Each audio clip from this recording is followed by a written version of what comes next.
The war in Ukraine is having a ripple effect around the world, and it's forcing Colorado farmers to make some tough decisions. This year you're looking at, triple the cost. So those are just tough conversations that we had to have. Now they're trying to find ways to cut costs as the price for fertilizer spikes. Aurora is tackling youth violence, the plans the city has to keep kids safer.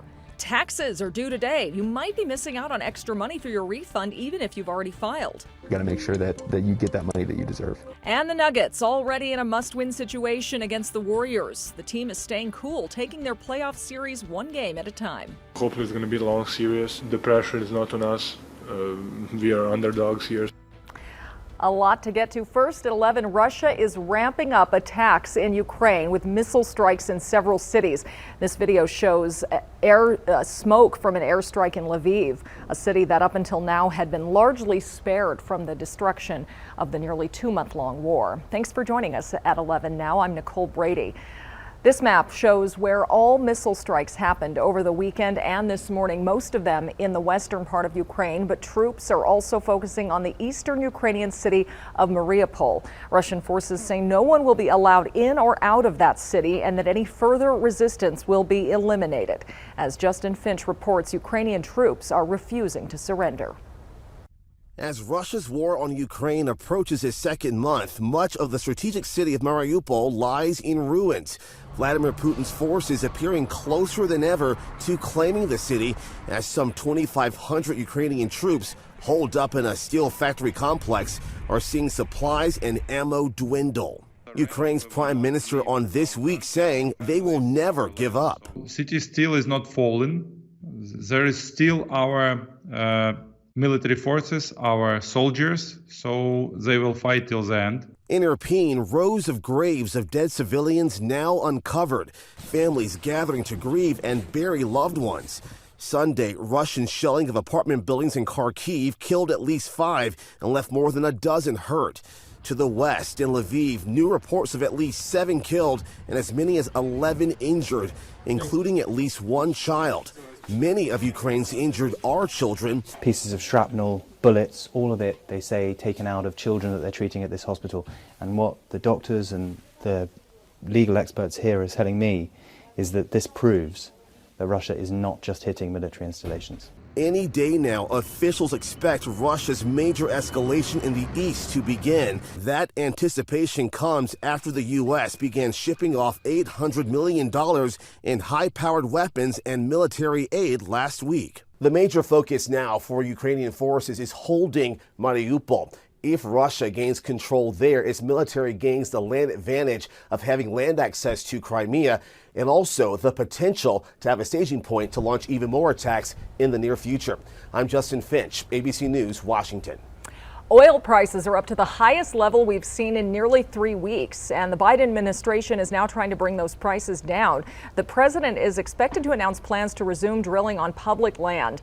More than 140,000 acres in 9 states, including Colorado, will be up for lease.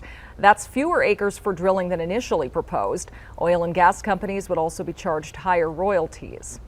We aren't seeing huge spikes at the gas pump despite high oil prices. In Colorado, the average for a gallon of regular is $3.95. That's the same as last week and a month ago. Like the rest of us, Colorado farmers are closely watching the cost of fuel, but they're more concerned about access to fertilizer right now. Denver 7's Veronica Acosta explains. Everybody is feeling the pinch.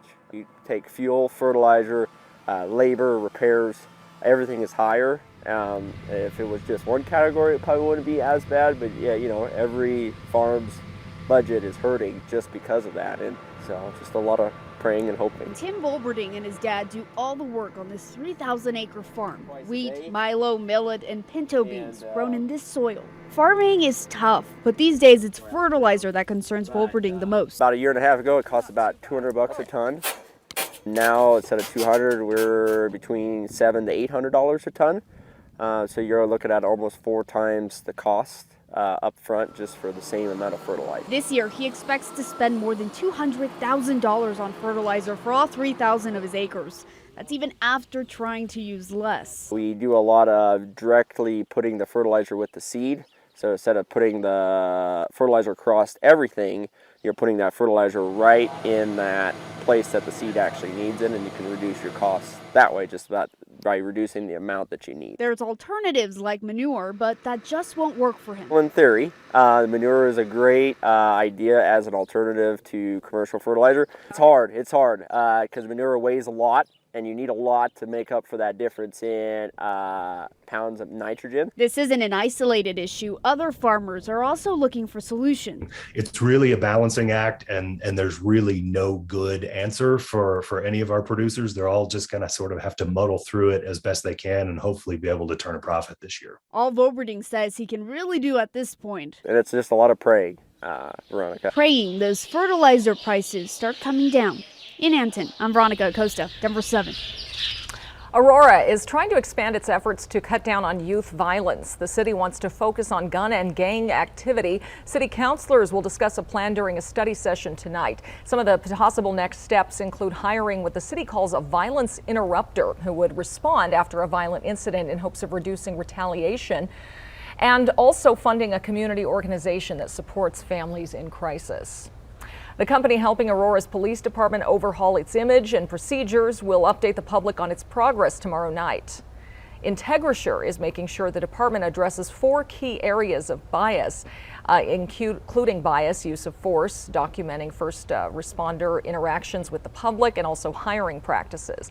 You can check the progress or submit questions on the website auroramonitor.org.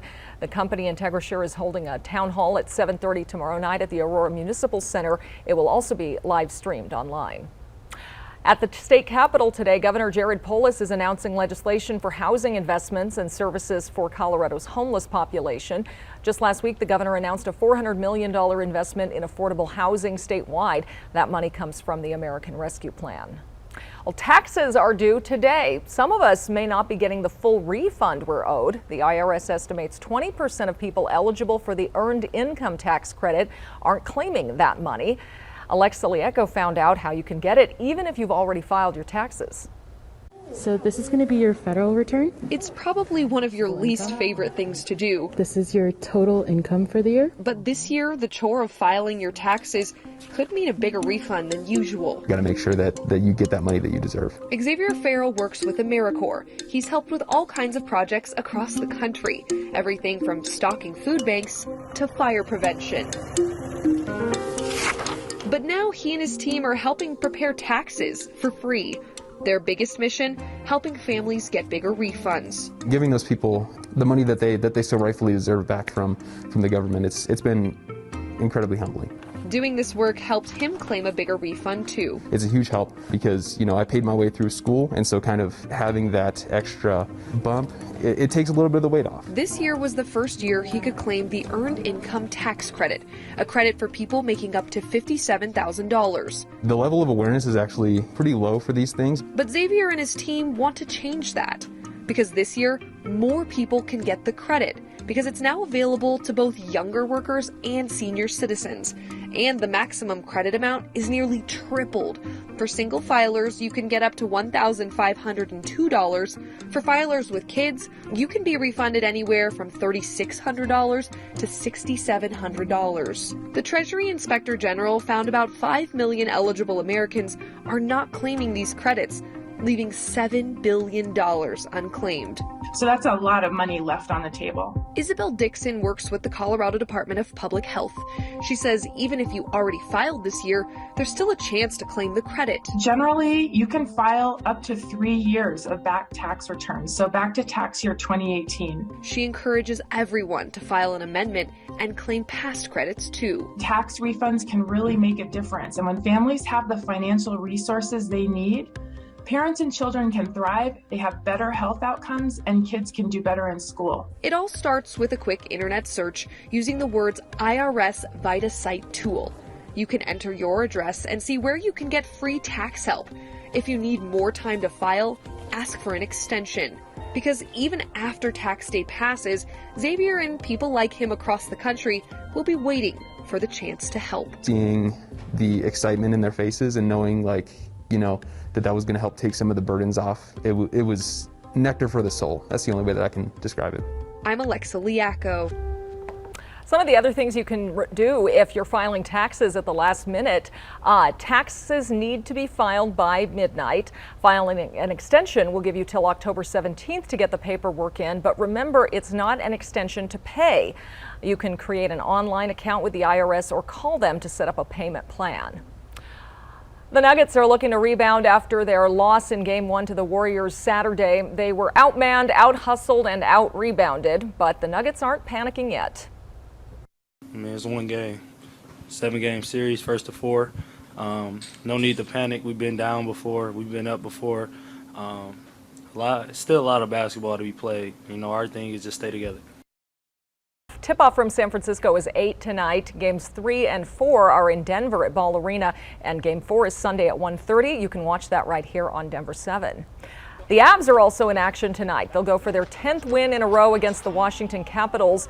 The Avs have 6 games left in the regular season. They've already clinched the Central Division title and are the Western Conference top seed.